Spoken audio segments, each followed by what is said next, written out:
ഒരു ട്രംപിനും ഒരു അമേരിക്കയ്ക്കും പിടിച്ചു കുലുക്കാനാകാത്ത വൻ ശക്തിയായി ഇന്ത്യ ഉയർന്നു കഴിഞ്ഞു എന്നതിൻ്റെ ഏറ്റവും വലിയ തെളിവ് ഇപ്പോൾ പുറത്തു വന്നിരിക്കുകയാണ്.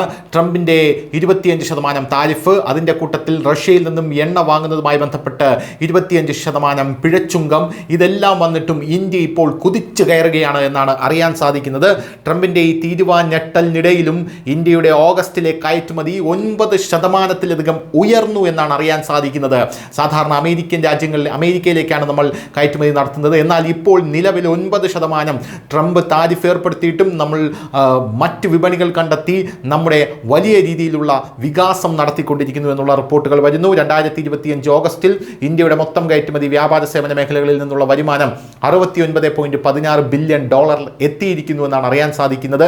2026 ഓഗസ്റ്റിലെ $63.25 ബില്യൺ താരതമ്യം ചെയ്യുമ്പോൾ 9.34% വർധനവാണ് കാണിക്കുന്നതെന്ന് കേന്ദ്ര വാണിജ്യ മന്ത്രാലയത്തിൻ്റെ തിങ്കളാഴ്ചത്തെ സമീപകാല കണക്കുകളാണ് വ്യക്തമാക്കുന്നത്.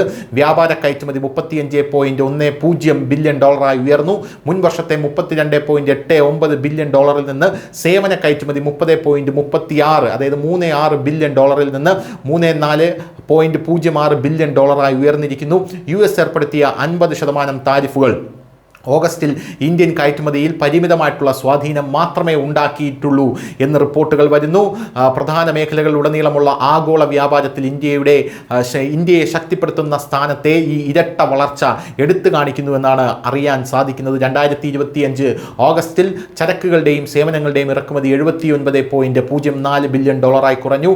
കഴിഞ്ഞ വർഷം ഇതേ മാസത്തിൽ ഇത് $84.99 ബില്യൺ ആയിരുന്നു.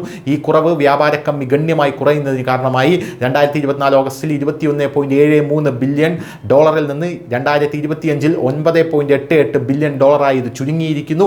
ഈ പ്രവണത ആരോഗ്യകരമായിട്ടുള്ള വ്യാപാര സന്തുലിതാവസ്ഥയും മെച്ചപ്പെട്ട കയറ്റുമതി രംഗത്തെയും പ്രതിഫലിപ്പിക്കുന്നു എന്നാണ് ഇപ്പോൾ റിപ്പോർട്ടുകൾ സൂചിപ്പിക്കുന്നത്. News desk news India Malayalam.